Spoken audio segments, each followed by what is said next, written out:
السلام عليكم، اهلا بيكم في قناه فن الكروشيه. النهارده ان شاء الله هنعمل مع بعض الاكسسوارات دي. ده انسيال شكله بالشكل ده كده، شكل الضفيره شكله شيك جدا. ده نوع ده نوع، والنوع التاني دوت زي ما انتم شايفين كده عاملاه وحاطه له انا الاكسسوار ده من عندي. الاكسسوار ده كان موجود عندي فحبيت ان انا ازينها بيها في النص كده زي ما انتم شايفين. والنوع ده بيتعمل من غير اي ابر، مش هستخدم له الابره بتاعه الكروشيه، لكن الشكل ده هستخدم له ابره بتاعه الكروشيه. حبيت اعمل معاكم من الشكلين دول، شكلهم شيك جدا في اللبس. لو حابه تعمليهم كمشروع ليكي، البنات بتحب تلبس الاكسسوارات والانسيالات دي. لو حابه تعمليهم مشروع ليكي هيبقى مشروع حلو جدا، وهيبقى مشروع مربح ليكي. تربطيها بقى من هنا بالشكل ده كده، وده كده شكلها في اللبس. شايفين شكلها شيك جدا، والشكل ده برضو حلو قوي في اللبس. هي بتتلبس بقى ايه كذا واحده مع بعض كده زي ما انت حابه. شايفين دي برضو شكلها في اللبس شيك جدا، وتتربط برضو من هنا كده اهو. الاتنين شكلهم شيك جدا، هعملهم معاكم النهارده. نبدأ الأول بدي. طبعا زي ما انتم شايفين أنا معايا السلسلة زي دي كده. السلسلة دي بتاعت الشنطة، الإكسسوارات بتاعت الشنطة اللي بتتركب، اللي هي اليد بتاعت الشنطة. هتجيبيها وتقصي منها على حسب العدد اللي انت حابة تعمليه. دول 5 كده، قصيتهم وهعمل عليهم الشكل اللي انتم شايفينه ده كده. هوريكم بتتعمل ازاي. طبعا مش محتاجة لها إبرة، مش محتاجة لها إبرة كروشيه. هي هتتعمل كده، هوريكم بقى هتتعمل ازاي دلوقتي. انا حبيت ان انا اعملها باللون ده كده، اللون الاسمر حلو برضو، بيبقى شكله شيك قوي في اللبس، فحبيت اعملها باللون ده. انت طبعا اي خيوط متوفره عندك وحابه تعملي بيها مفيش مشكله، خيوط سلسله اللي هي المكرميه دي او اي خيوط متوفره عندك هتعملي بيها هيبقى شكلها شيك قوي. اول حاجه هنعملها ان احنا هنثبت السلسله دي كده بلزقه اهو، عشان خاطر نعرف نعمل عليها شكل الغرزه. حاول نظبطها كده، ونجيب لزقه، اي لزقه بقى عندك هتجيبيها تحطيها كده على ترابيزه وتلزقيها عشان خاطر تعرفي تعملي عليها الغرزه بتاعتك. في حاجه بس حبيت اقولها معاكم. السلسله اللي هي دي كده او الخيوط دي هتعملي منها 4 مقاسات. المقاسين طولهم 90 سنتي. هعمل مقاسين طولهم كام؟ 90 سنتي. ده كده 2 طولهم 90 سنتي، وهعمل 2 كمان طولهم 30 سنتي. يبقى انا عملت 4 كده. 2 طولهم 90 سنتي، و2 طولهم كام؟ 30 سنتي زي ما انتم شايفين كده.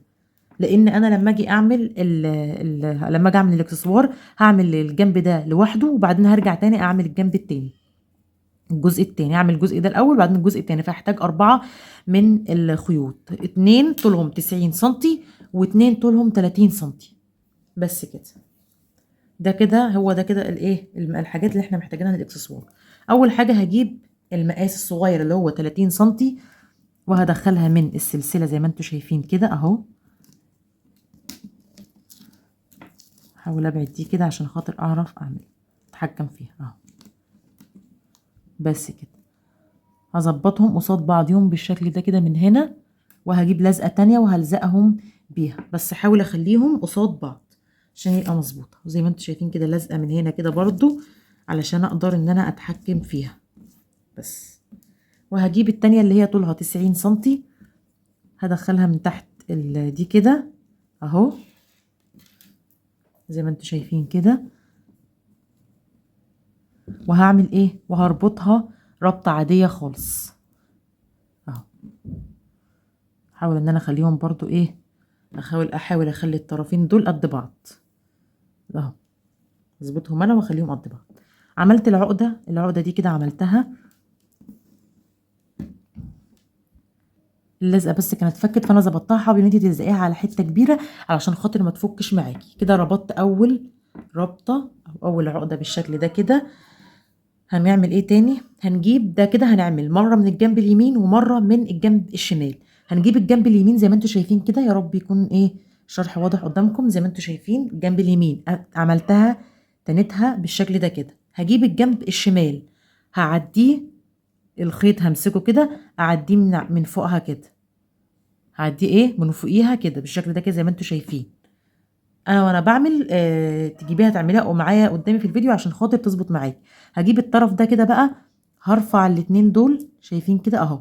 شايفين دخلتها منين اهي بس كده. وهشد دي كده ايه اربطها بس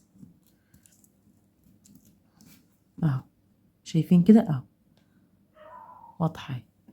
بس دي كده عملتها انا من الجنب اليمين. هعمل المره الجايه هعملها من الجنب الشمال. فهجيب، انا كده كنت عامله المره اللي فاتت دخلت الخيط من تحت على الجنب اليمين، فهجيب بقى ده كنت عامله انا الجنب اليمين كده. المره دي هعمل الجنب الشمال، هاتني الجنب الشمال بالشكل ده كده. هجيب الخيط الطرف اليمين هعديه من فوق الخيط اللي انا عاملاه كده، فاهمين؟ دي واحده بس كده اهو. وهعدي دي كده، هرفع الاتنين دول زي ما احنا عملنا في الجنب التاني، وهعديها من تحت كده بس واربطها اهي. شايفين كده شكلها عامل ازاي؟ يا رب تكون واضحه. يبقى بعمل مره من الجنب اليمين ومره من الجنب الشمال.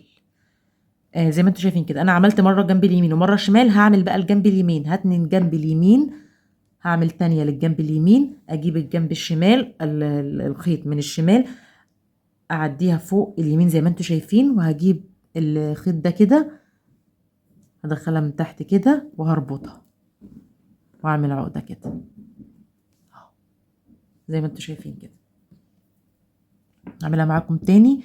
هعمل بقى المره دي من الشمال، هتني الشمال بالشكل ده كده، هجيب اليمين اعديها من فوق الشمال زي ما انتم شايفين اهو اهو. بخلي الفتله دي فوق دي وبايدي، وبرفع الاتنين دول وادخلها منين من الجهه التانية اللي هي الشمال. شايفين كده وبشدها كده اهو. سهله جدا. هعمل المره دي الجنب اليمين اهو زي ما انتوا شايفين كده، هعديها من الجنب ده كده اهو وهربطها. ودي كده الطريقه بتاعتها. هجيب دي كده المره دي الشمال، هعدي الخيط من فوق الشمال، هجيب دي كده اعملها واعقدها بالشكل ده كده. المره دي هتبقى اليمين، وهخلي الخيط من فوق الخيط كده اهو واشدها. دي الشمال، هجيب دي كده فوق الخيط كده، وهدخلها من تحت الفتلتين دول وهشدهم بالشكل ده كده. هعملها تاني معاكم. هتبقى المرة دي اليمين، هجيب الشمال فوقيها وهدخلها من تحتها كده زي ما انتوا شايفين، وهربطها بالشكل ده كده اهو. طبعا واضحة قدامي وشكلها شيك جدا في اللبس. بعد ما بتخلصيها هي طريقتها سهلة جدا، مش محتاجة يعني لو أي حد لسه بيتعلم وحابب يعملها لنفسه هيعملها بكل سهولة. برفع دول كده بس وبدخل دي من تحتها وبشدهم الاتنين كده بس كده. من المرة دي اليمين جنب اليمين، هجيب دي كده زي ما انتوا شايفين كده اهو، بدخلها من تحت دي، برفع دي كده بإيدي بس وبدخل الخيط وبشد الاتنين كده قصاد بعض اهو. المرة دي الشمال اهو زي ما انتوا شايفين اهيت، بدخل دي كده وبعملها بس. تفضلي تعمليها كده لحد ما تخلصيها معاكي بقى الطول اللي انتي هتعمليه. اي اكسسوار بقى متوفر عندك، مش شرط السلسله دي، ممكن اي اكسسوار عندك وحابه تعمليها برضه هيبقى شكله شيك. دي كده هعملها بالشكل ده كده اهو. بعدين اليمين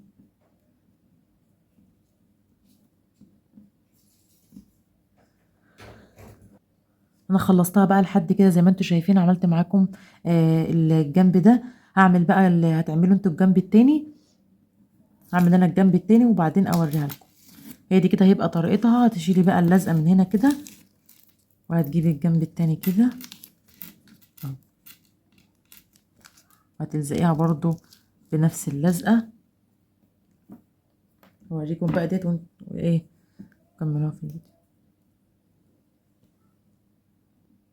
زي ما عملنا بقى في الجزء التاني. هنجيب اللي هي الخيط اللي طوله 30 سنتي بالشكل ده كده اهو، وهنجيب برضو اللزقه ونلزقها كده بس. والتانية اللي طولها 90 سنتي هندخلها من تحت دي ونربطها، نعقدها من هنا كده عشان نثبتها معانا بس كده بس. وهنعمل برضو زي ما كنا بنعمل مرة من الجنب اليمين وندخل الخيوط من تحت دي كده ونشدها كده، مرة الجنب اليمين ومرة الجنب الايه الشمال. المرة دي بقى هنعمل الجنب الشمال كده اهو بس كده وندخلها كده. هنكمل بقى، هكمل انا بقى وارجع اوريكم هنقفلها ازاي ونقص الخيوط ازاي. كده انا خلاص مقاسها بالنسبه لي بقى مظبوط، فانت هتقيسيها بقى على ايدك بالشكل ده كده اهو، وتبداي ان انت ايه تعملي الخيوط الزياده. الخيوط الزياده طبعا احنا هنسيب الخيط اللي هو الصغير ده هنسيبه عشان خاطر هنعمل بيه القفل بتاع الاكسسوار او الانسيال. هنيجي بقى من هنا كده بالولاعه وهنلسعها من هنا كده، هنعمل الخيوط من هنا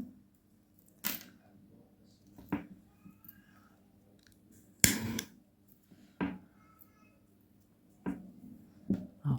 هنبدأ من هنا كده نروح جايين عاملين الخيوط بالشكل ده كده اهو بس كده، ونلزقها فيها كده بس كده عشان خاطر ما تفكش معانا. بس ده كده القفل بتاع الانسيال.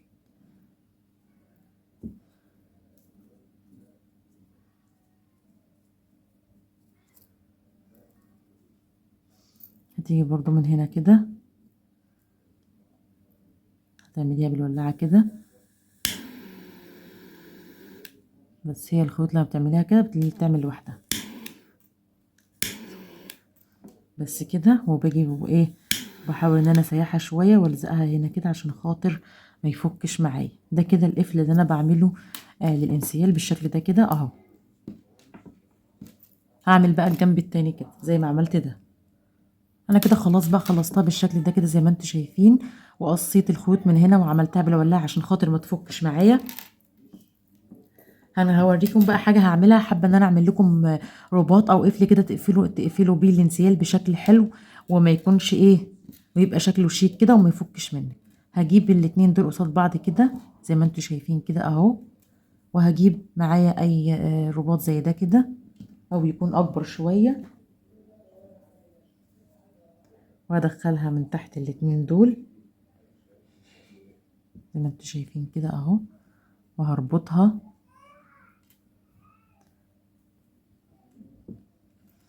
احاول ان انا اشد دول شويه كده شويه.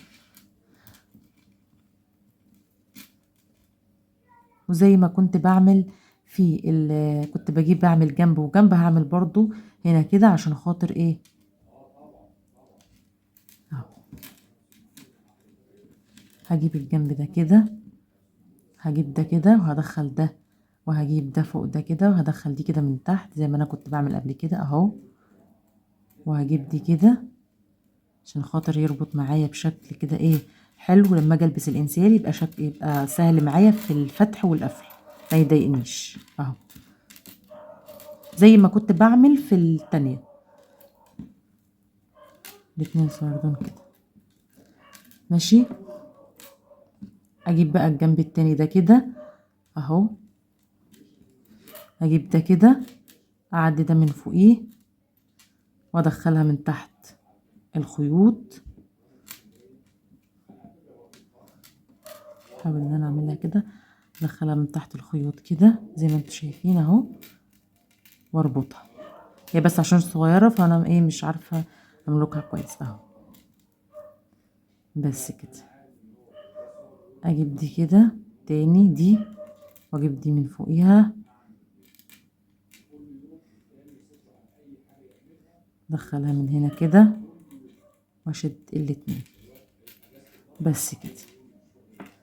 شايفين كده نفس الشكل اللي كنا بنعمله في الجنب اللي كنا بنعملهم دلوقتي بس كده، بحيث ان انت لما تيجي تشدي دي كده تقفليها وتشديها كده تفتحيها معاكي تبقى سهله.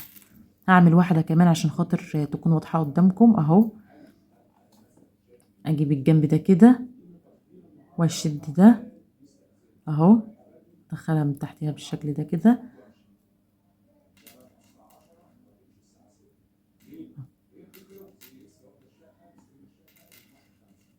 عشان خاطر صغيرة فمش مالكة معايا قوي. هي ممكن ايه تفضل على كده ونقص الخيط عادي بس كده. بس انت بتجيبي دي كده وتدخليها من تحت وتربطيها بقى رابطة كده عشان خاطر ما يفكش منك.